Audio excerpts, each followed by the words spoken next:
الحمدللہ رب العالمین والصلاة والسلام علی خاتم النبیین اما بعد فاعوذ باللہ من الشیطان الرجیم بسم اللہ الرحمن الرحیم قال اللہ تبارک و تعالی عز وجل فی الکلام المجید والفرقان الحمید الا ان اولیاء اللہ لا خوف علیہم ولا هم يحزنون الذین آمنوا وكانوا يتقون قال اللہ تبارک و تعالی عز وجل فی شان حبیبہ الکریم الامین ان اللہ وملائکتہ یصلون علی النبی یا ایہا الذین آمنوا صلوا علیہ وسلموا تسلیما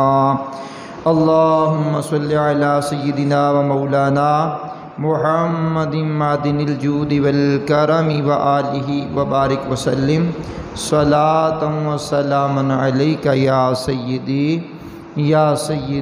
یا رسول اللہ صلی اللہ تعالی علیہ وآلہ وسلم۔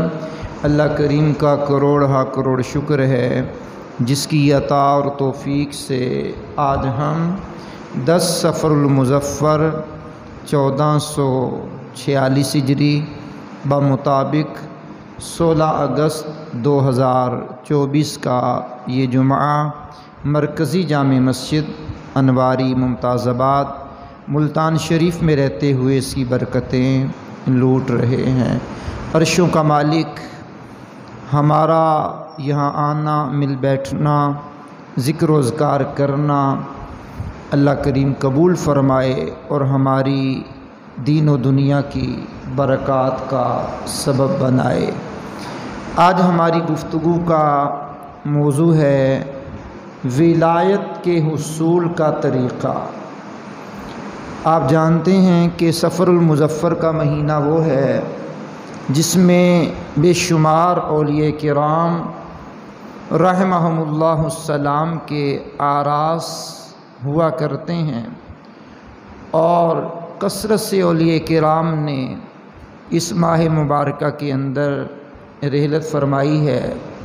تو شان اولیاء، مقام اولیاء، ان عنوانات پر ہم نے بیانات کیے ہیں، اور اس مرتبہ چاہا کہ عوامی سطح پر بھی لوگوں کو یہ بتایا جائے کہ ولایت کے حصول کے بھی کچھ ذرائع ہیں۔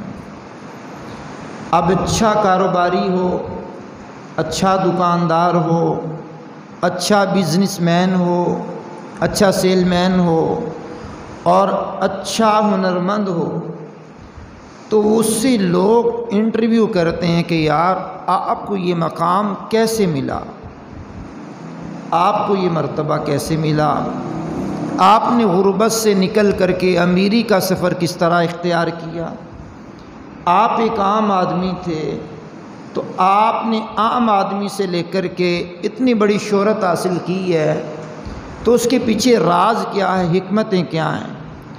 تو اسی طرح اولیاء کاملین کی زندگیوں کا جب ہم مطالعہ کرتے ہیں تو ان کی زندگیوں میں کچھ اعمال ایسے نظر آتے ہیں کہ جن پر وہ ولایت ملنے سے پہلے کاربند تھے یا ولایت ملنے کے بعد انہوں نے اس پر ہمیشگی اختیار کی، اللہ کریم نے انہیں اپنا قرب عطا فرمایا۔ لیکن یاد رہے کہ ولایت جو ہے یہ کسبی نہیں ہے، یعنی یہ محنت و مشقت سے حاصل نہیں ہوتی۔ ولایت وہبی ہے، یہ اللہ کی عطا ہے، جسے مالک عطا فرمانا چاہے۔ تو اس انداز میں آپ نے غور کیا ہوگا کہ بعض اولیاء کاملین پیدا ہوتے ہی ولی ہوتے ہیں۔ اب انہوں نے کون سی محنت کی ہوتی ہے، کون سی مشقت کی ہوتی ہے، وہ پیدا ہوئے تو ولایت کے درجے پر ہیں۔ تو بعض مرتبہ یہ ولایت جو ہے اللہ کریم بچپن میں بھی عطا فرما دیتا ہے۔ بہرحال ولایت اللہ کریم کا ایک خاص انعام ہے جو اپنے خاص انعام کو اپنی مشیت و حکمت سے اپنے خاص بندوں کے اندر منتقل فرما دیتا ہے، خاص بندوں کو عطا فرما دیتا ہے۔ اور جن خاص بندوں کو یہ انعام مل جاتا ہے وہ اولیاء کرام علیہم السلام کہلاتے ہیں۔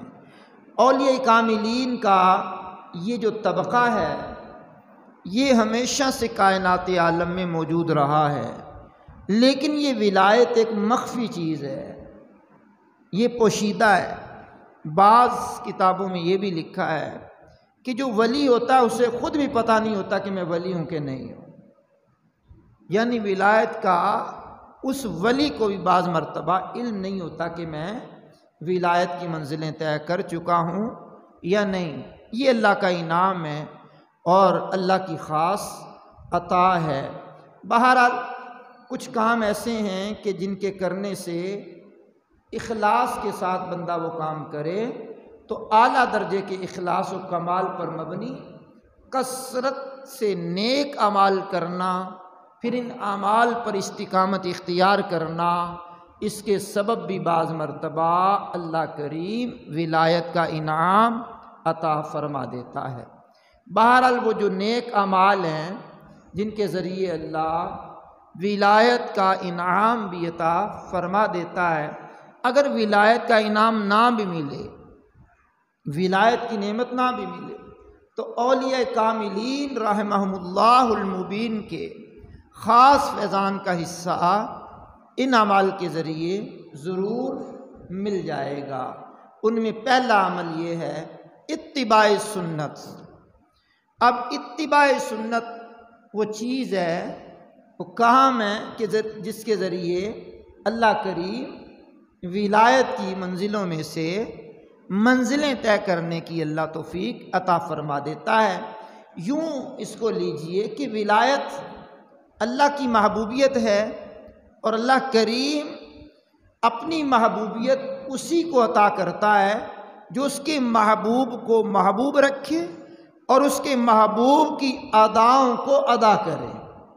اب غور فرمایا آپ نے، ولایت اللہ کی محبوبیت ہے، اور محبوبیت اللہ اسے عطا کرتا ہے جو اس کے محبوب کو محبوب رکھے، پھر اس کے محبوب کی حسین اداؤں کو اپنائے۔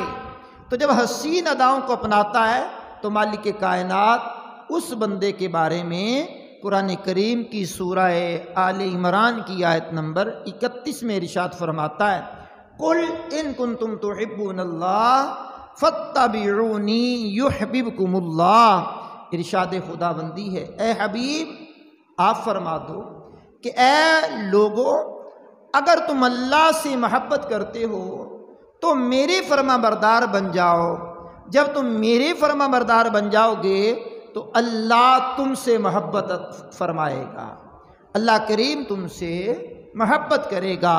آپ غور فرمائیں گے کہ یہ ایک ہی راستہ ہے، یعنی سنت نبوی صلی اللہ تعالی علیہ وسلم کا راستہ، جس راستے پر چل کر ولایت کی منزلیں طے ہوتی ہیں، اور اسے ہی اتباع سنت کا ایک عظیم حصہ شریعت مطہرہ پر چلنے کو قرار دیا گیا ہے۔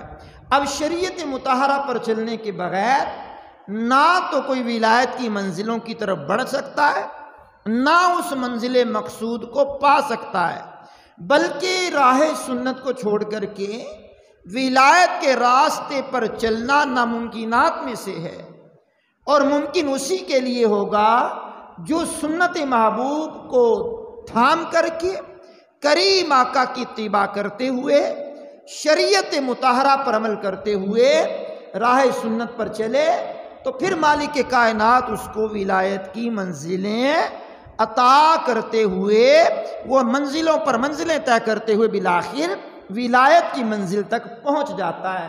تو جن لوگوں نے سنت کا راستہ چھوڑا، جن لوگوں نے صراط مستقیم کا راستہ چھوڑا، جن لوگوں نے راہ شریعت کا راستہ چھوڑا اور قرآن و سنت سے منہ موڑا اور جنگلات کی طرف نکل گئے، اور جنگلات میں نکل کر کے نہ نماز کے قریب آئے، نہ روزے کے قریب آئے، نہ قرآن پڑھنے کے قریب آئے، نہ حدیث پڑھنے کے قریب آئے، نہ پابند صوم و صلات بن سکے، نہ شریعت پر چل سکے، راہ سنت سے فرار اختیار کیا، اور بڑی بڑی لٹیں رکھ کر کے، بڑے بڑے بال رکھ کر کے، ہاتھوں میں مندریاں پہن کر کے، ہاتھوں میں کڑے پہن کر کے، اور دعویٰ کیا کہ ہم بہت پہنچے ہوئے ہیں۔ کبھی کبھار ہم بڑی تنقید کرتے ہوئے سائشتہ الفاظ میں، آسان لب و لہجے میں یہ کہہ دیتے ہیں کہ جناب واقعی تم پہنچے ہوئے ہو، لیکن کہاں پہنچے ہوئے؟ جہنم کے گڑھے میں پہنچے ہوئے ہو۔ تم جنت کی تمہیں ہوا بھی نہیں لگے گی۔ کیوں؟ محبوب کی شریعت کا تم خلاف کرتے ہو۔ قرآن کریم کی میرے سامنے اس وقت میں سورۃ الانعام کی آیت نمبر 153 ہے۔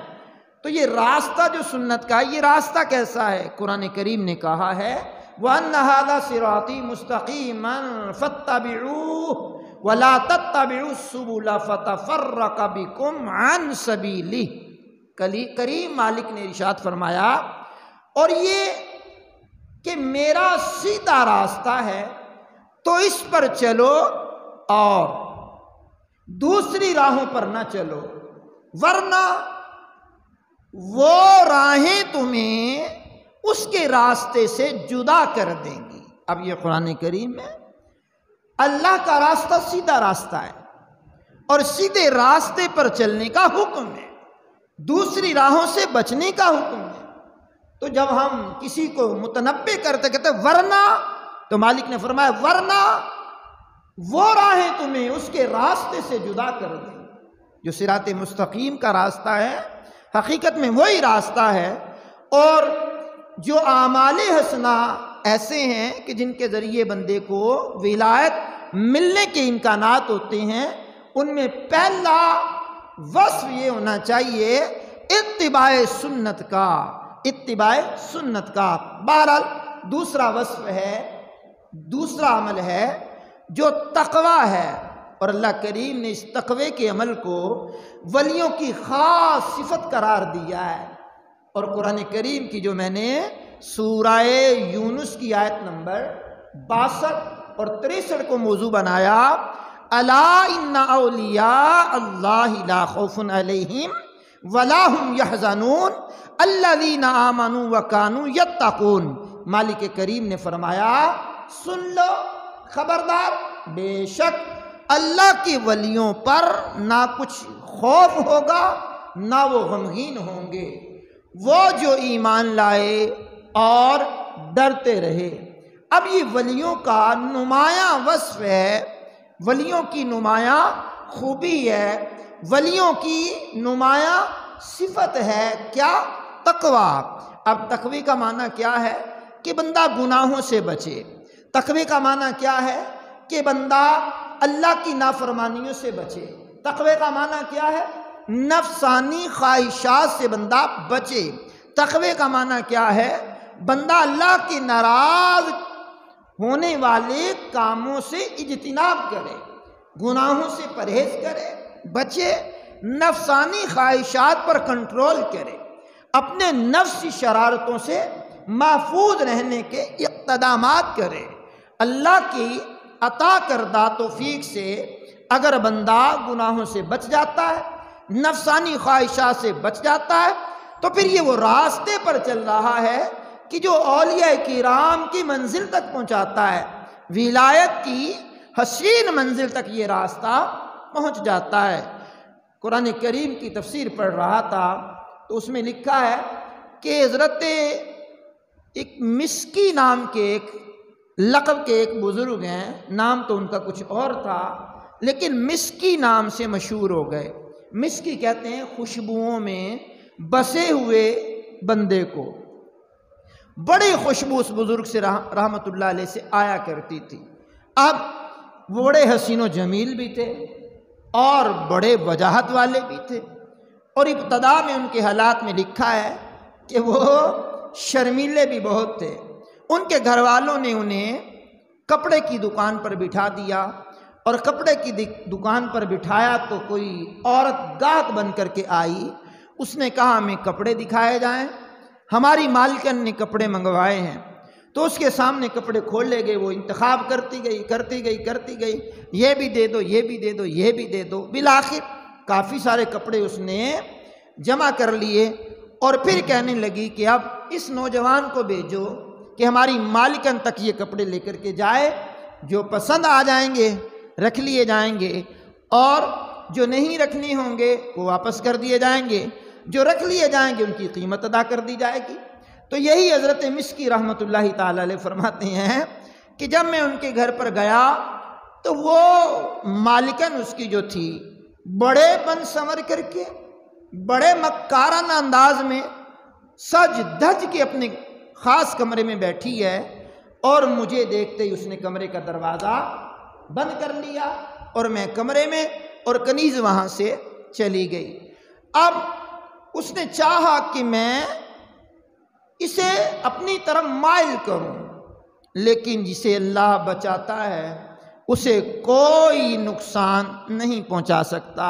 پھر جن کی جوانیاں پاکیزہ ہوتی ہیں، جن کی سوچیں پاکیزہ ہوتی ہیں، جن کے ذہن پاکیزہ ہوتے ہیں، اور جن کے اعمال اللہ کے لیے ہوتے ہیں، پھر مالک کریم ان پر کرم کی برکھا برسائی دیتا ہے۔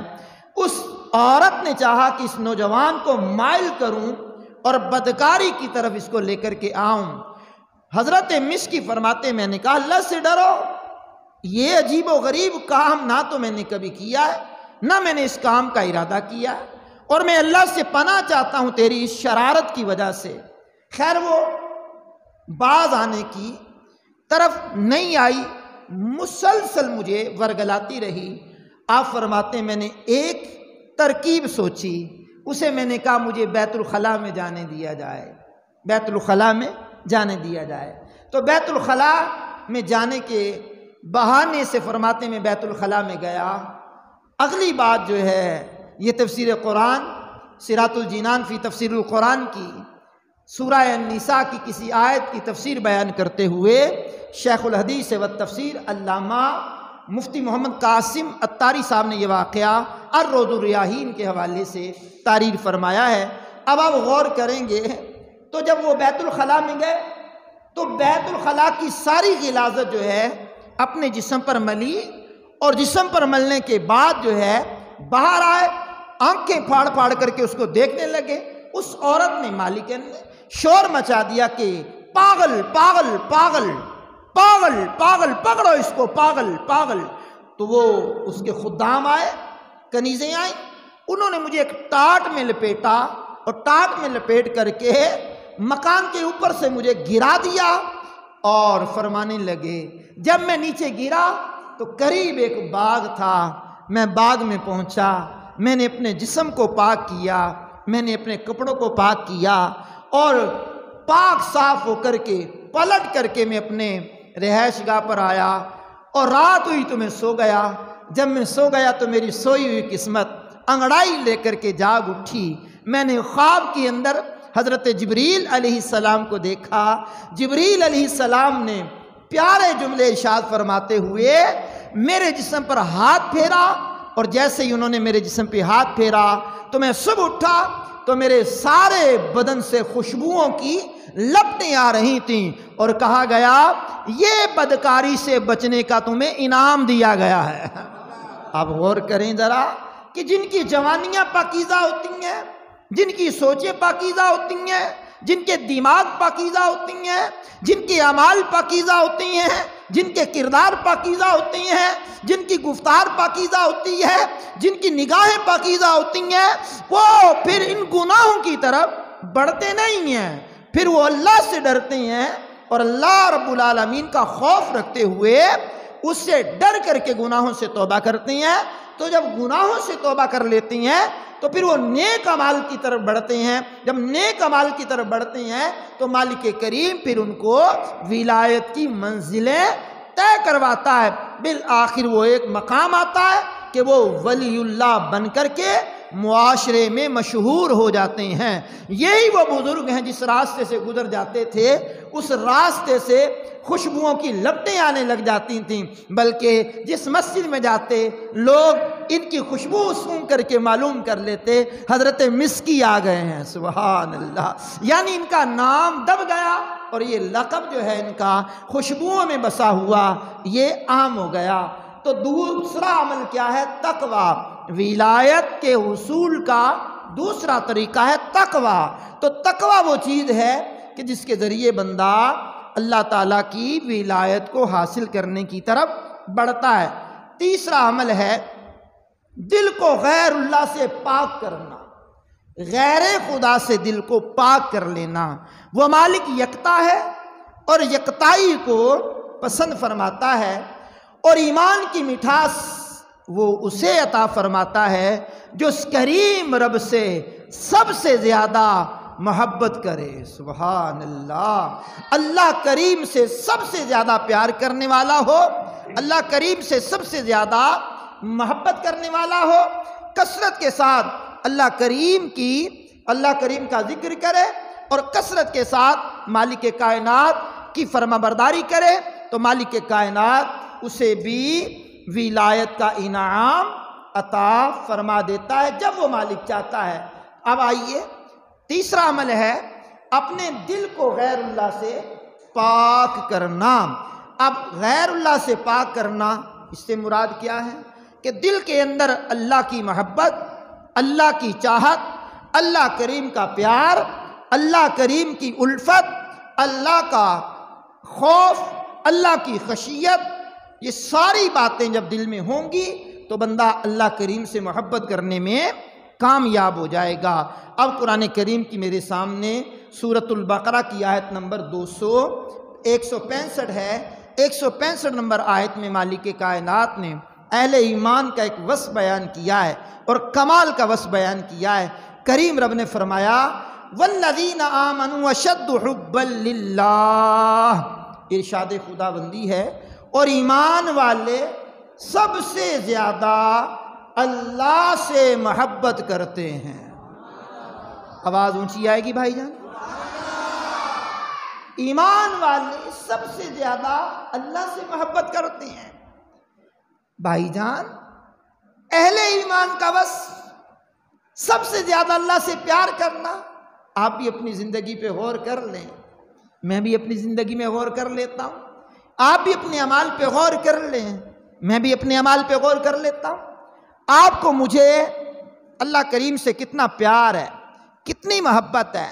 جس مالک کائنات نے ہمیں نعمتوں سے نوازا اس سے ہمیں کس قدر محبت ہے۔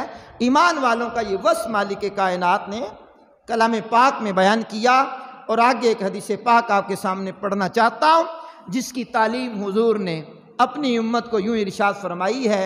ارشاد محبوب ہے، فرمایا یوں دعا کیا کرو، اور یہ دعا حضور نے مانگی اور اس دعا مانگنے کی تعلیم ارشاد فرمائی۔ لفظوں پہ غور کیجئے گا۔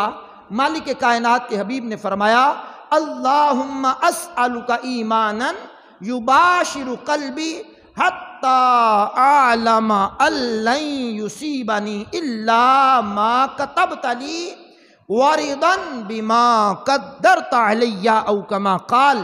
کریم آقا صلی اللہ علیہ وسلم نے فرمایا یوں دعا کیا کرو، اے اللہ میں تیری بارگاہ سے ایسا ایمان اور یقین مانگتا ہوں جو میرے دل میں رچ جائے، حتیٰ کہ میں یقین رکھوں کہ مجھے وہی کچھ پہنچ سکتا ہے جو تو نے میرے لیے لکھ دیا، اور مزید جو کچھ تو نے میرے مقدر میں لکھ دیا اس پر راضی رہنے کا سوال کرتا ہوں۔ آپ نے غور فرمایا اس مالک کائنات کے حبیب کے فرمان پر کہ حضور خود دعا مانگ رہے ہیں، اللہ کریم مجھے ایسا ایمان دے دے، ایسا یقین دے دے، ایسا دل میں رچ بس جائے کہ مالک میں اتنا یقین رکھ لوں جو میرے مقدر میں ہے وہ مجھے ملے گا، اور جو میرے مقدر میں لکھ دیا گیا میں اس پر راضی رہنے کی تجھ سے التجا کرتا ہوں، سوال کرتا ہوں۔ یہ افراتفری کے دور میں یہ گہما گہمی کے دور میں یہ ہر بندے کی دوڑ لگی ہوئی ہے، مجھے وہ بھی مل جائے تو مجھے وہ بھی مل جائے، تو یہ بھی مل جائے تو مجھے وہ بھی مل جائے، مجھے دیا ہی کیا ہے مالک نے، میرے اوپر تو غربت کے دروازے کھلے ہوئے ہیں۔ میں نے کہا جو مالک نے دیا اس پر راضی رہو، یہ حضور نے دعا امت کو تعلیم فرمائی ہے۔ اب بندہ اللہ کی رضا پر راضی رہنے والا ہو، شکر بجا لانے والا ہو، قناعت کرنے والا ہو، صبر کرنے والا ہو، ہمت والا ہو، اور اللہ نے جو مقدر میں لکھ دیا اس پر رضا مندی کا اظہار کرنے والا ہو، تو پھر مولا کائنات کا یہ جملہ بڑا ہی فٹ آتا ہے۔ فرمایا جو اللہ کے دیے ہوئے تھوڑے رزق پر راضی ہو جائے، اللہ اس کے تھوڑے عمل سے راضی ہو جاتا ہے۔ رزق زیادہ مانگتے ہیں، عمل تھوڑا کرتے ہیں، عمل تھوڑا کرتے ہیں، رزق زیادہ مانگتے ہیں، تو اس کی تقسیم پر راضی کا ذہن بنا لیں۔ اللہ دے تب بھی اس کی کرم نوازیاں ہیں، اللہ غربت دے دے پھر بھی یہ اسی کی طرف سے ہے، امیری دے دے، غریبی دے دے، فقیری دے دے، وہ مالک کائنات ہے۔ تو بہرحال میں آپ کے سامنے عرض کر رہا تھا، ولایت کے حصول کا طریقہ: نمبر 1 اتباع سنت، نمبر 2 تقویٰ، نمبر 3 اپنے دل کو غیر خدا سے پاک کرنا۔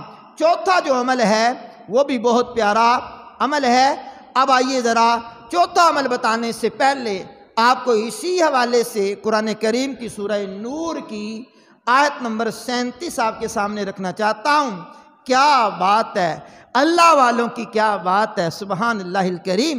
فرمایا رجال لا تلہیہم تجارت ولا بیع عن ذکر اللہ واقام الصلاۃ وایتاء الزکاۃ۔ مالک حقیقی نے فرمایا وہ مرد جن کو تجارت اور خرید و فروخت اللہ کے ذکر اور نماز قائم کرنے اور زکوٰۃ دینے سے غافل نہیں کرتی، یعنی نہ تجارت ان کے آڑے آتی ہے، نہ کاروبار ان کے آڑے آتا ہے، نہ بازار ان کے آڑے آتا ہے، نہ دکان ان کے آڑے آتی ہے، لیکن جب وہ تجارت کر بھی رہے ہوتے ہیں تو ان کا دل اللہ کی یاد میں لگا ہوتا ہے، اللہ کے ذکر میں لگا ہوتا ہے، ان کی زبان اللہ کے ذکر سے تربتر ہوتی ہے۔ تجارت خرید و فروخت بھی ان کو اللہ کے ذکر سے غافل کر نہیں پاتی، وہ اللہ کا ذکر کرتے رہتے ہیں۔ سبحان اللہ الکریم، یوں محسوس کرتے ہیں کہ ہم تجارت کر رہے ہیں تو یہ اللہ کی عنایت ہے، لیکن تجارت کرتے ہوئے بھی اپنی زبان پر تسبیحات، اپنے ذکر کو اللہ کی یاد سے غافل نہیں ہونے دیتے، بلکہ اللہ کا ذکر کرتے رہتے ہیں۔ تو پھر ان لوگوں کو مالک کائنات ولایت کی منزلوں کی طرف بڑھاتا ہے، بالآخر یہ لوگ اللہ کے ولی بن کر کے کائنات میں ابھرتے ہیں۔ چوتھا عمل یہ ہے ولایت کے حصول کا، چوتھا عمل یہ ہے، کون سا عمل ہے؟ حسن اخلاق۔ آپ اور میں صرف یہ جانتے ہیں کہ مسکرا کر کے بول لینا، کوئی ملے تو سلام کر کے آپ کا کیا حال ہے، دو میٹھے بول بول کر کے چہرے پر مسکراہٹ رکھ لینا، یہ اخلاق ہے۔ بھائی یہ اخلاق مکمل نہیں ہے، یہ اخلاق کا ایک حصہ تو ہو سکتا ہے۔ اخلاق کیا ہے؟ وہ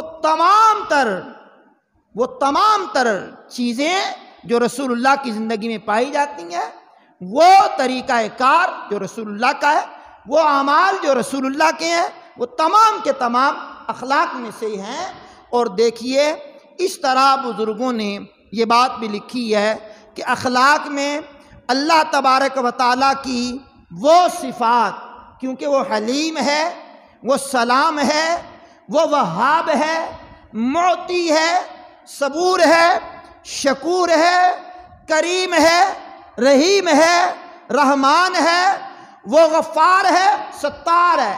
یہ اللہ رب العالمین کے 11 نام میں نے آپ کے سامنے گنے ہیں۔ اب آپ غور کر لیں، حلیم کس کو کہتے ہیں؟ بردبار کو۔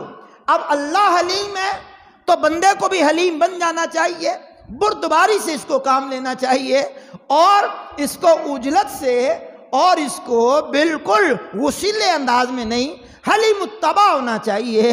اب حلیم ہوگا تو یہ اللہ رب العالمین کی یہ صفت کا مظہر بن جائے گا۔ مالک کا نام سلام ہے، تو سلام کا مطلب کیا ہوتا ہے؟ سلامتی دینے والا۔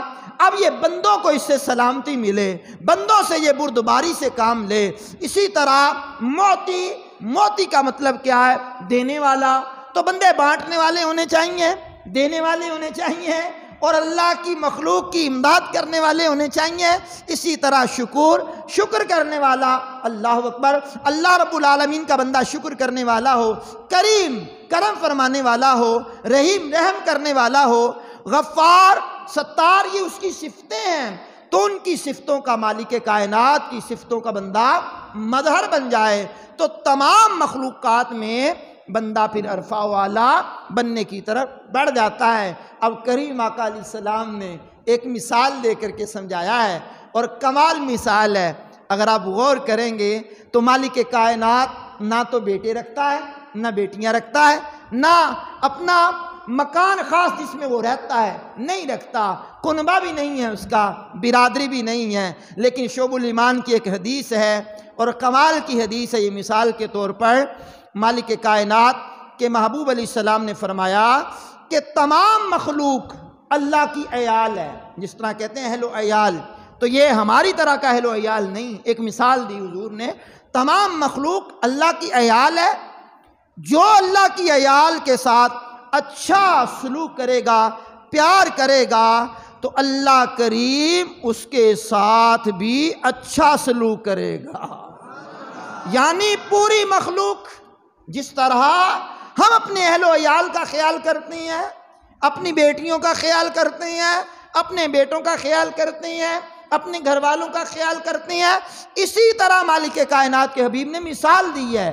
پوری مخلوق اللہ کی عیال، یہ مثال ہے، پوری مخلوق اللہ کی عیال ہے، تو جو اللہ رب العالمین کے عیال سے پیار کرے گا، اللہ کریم اس کے ساتھ اچھا سلوک فرمائے گا، اور پھر وہ سلوک ایسے عطا فرمائے گا کہ اپنی ولایت کا انعام بھی مالک اسے عطا فرما دے گا۔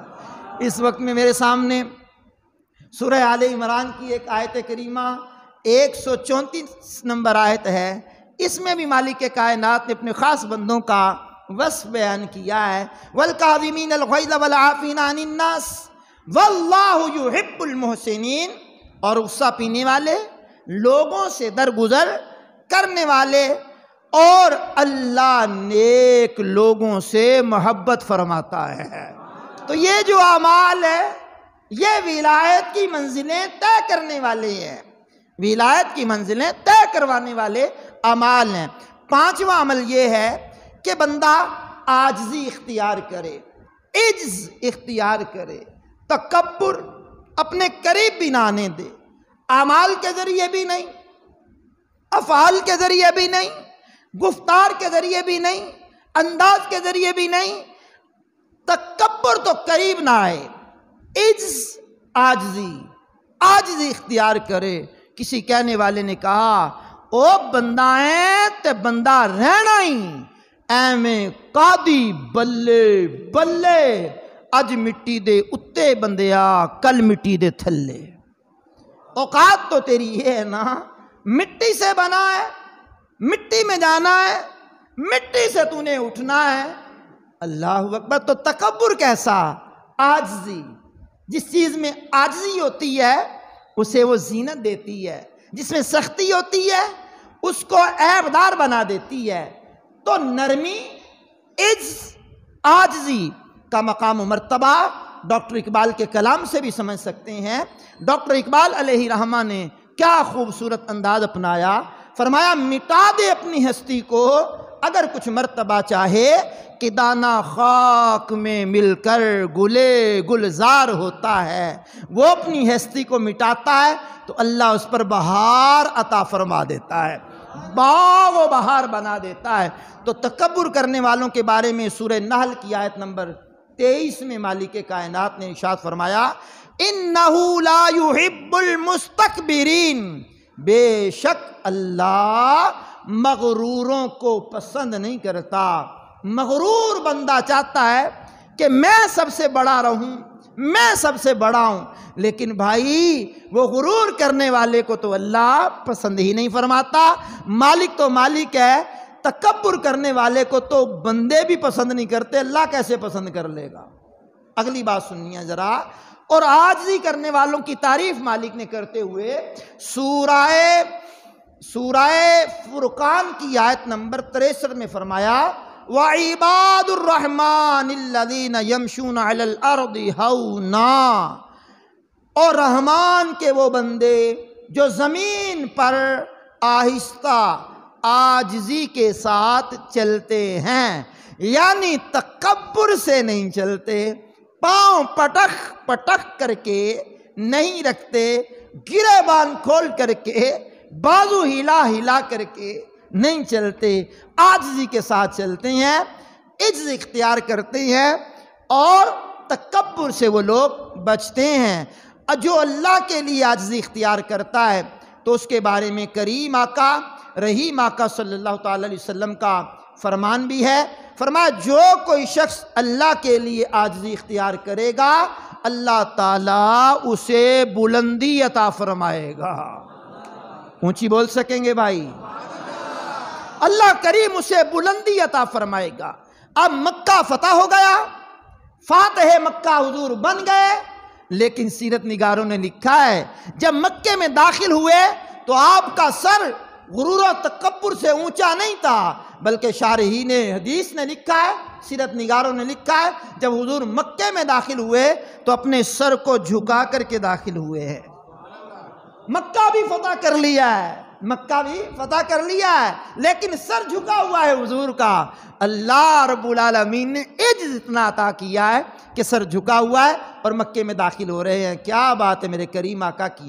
تو ولایت کے حصول کا چھٹا عمل یہ ہے، ولایت کے حصول کا چھٹا عمل یہ ہے کہ نفس کا رضائے الہی پر راضی رہنا۔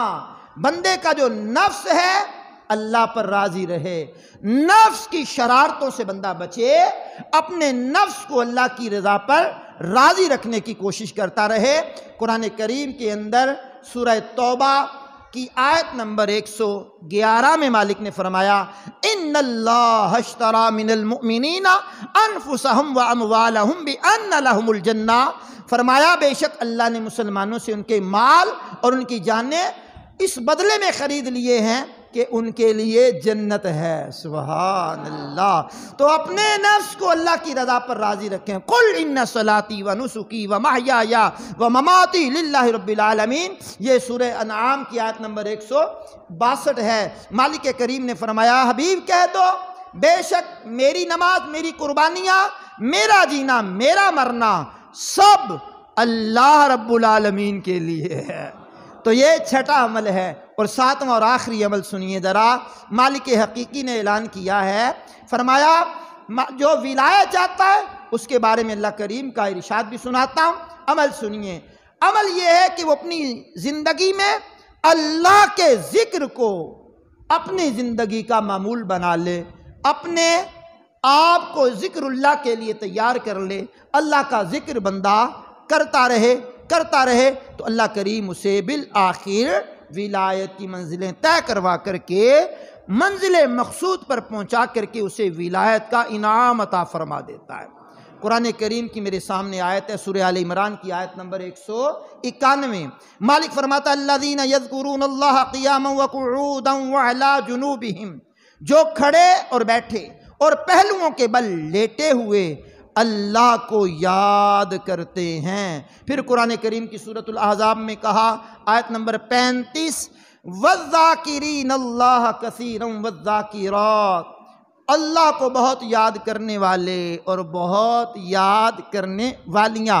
پھر قرآن کریم کی سورۃ البقرہ کی آیت نمبر 152 میں ارشاد ہوا فَاذْكُرُونِي أَذْكُرْكُمْ، فرمایا تم میرا ذکر کرو میں تمہارا ذکر کروں گا۔ اب یہ سارے مقامات جو میں نے قرآن کریم کے آپ کے سامنے رکھے ہیں، اگر بندہ ان پر عمل کر لے تو کریم رب ولایت کی منزلیں طے کروا کر کے بالآخر اسے اپنا ولی بنا لیتا ہے۔ تو بندہ اللہ کا ولی بننے کے لیے بھی کوشش کرے، اچھا بزنس مین بننے کے لیے کوشش کرتا ہے، اچھا کھلاڑی بننے کے لیے کوشش کرتا ہے، اچھا دکاندار بننے کے لیے کوشش کرتا ہے، اچھا تاجر بننے کے لیے کوشش کرتا ہے، اچھا ٹیچر بننے کے لیے کوشش کرتا ہے، اچھا جناب والا زمیندار بننے کے لیے کوشش کرتا ہے، تو ہر بارے میں اچھا بندہ بننے کی کوشش کرتا ہے۔ لیکن اگر بندہ اللہ کا ولی بننے کی کوشش کر لے، اور آواز بھی پھر کمزوروں والی نکالے گا، تو ولایت اللہ نے اس کا دروازہ بند نہیں کیا۔ بندہ کوشش تو کرے نا، حصول کے طریقے اپنائے۔ یہ 7 طریقے میں نے آپ کے سامنے مختصر وقت میں رکھے ہیں۔ عرشوں کا مالک مجھے اور آپ کو عمل کی توفیق سے مالا مال کرے۔ وآخر دعوانا الحمدللہ رب العالمین۔